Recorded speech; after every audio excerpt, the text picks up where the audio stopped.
প্রিয় ভাই ও বোনেরা, কবর জীবনে শান্তি পাওয়ার সহজ পথ। আমাদের প্রিয় নবী হজরত মুহাম্মদ সাল্লাল্লাহু আলাইহি সাল্লাম একটি আদর্শ নিয়ে এসেছেন, তা হলো ইসলাম। ইসলাম শুধু নামাজ রোজার নাম নয়। ইসলামের সার কথা হলো মানুষ আল্লাহ ছাড়া কারো কাছে মাথা নত করবে না। মুসলমান তাকে বলে যে আল্লাহ ছাড়া কারো কাছে মাথা নত করে না। নামাজ হলো আল্লাহ ছাড়া কারো কাছে মাথা নত না করার প্রশিক্ষণ।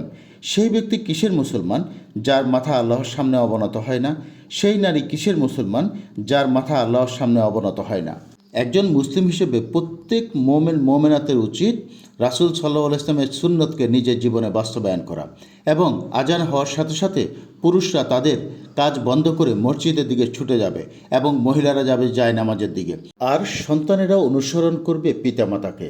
দুনিয়া জীবনের সফলতা কোনো সফলতা নয়, এটি সাময়িক চাহিদা পূরণের মাধ্যম মাত্র। কিন্তু সফলতা তো একমাত্র আল্লাহর সন্তুষ্টি অর্জন। তাই আমরা সবাই আল্লাহর সন্তুষ্টি অর্জন এবং আখিরাতের কল্যাণের জন্য আল্লাহর হুকুম এবং নবীজির সুন্নতকে বেশি বেশি অনুসরণ করব, ইনশাআল্লাহ।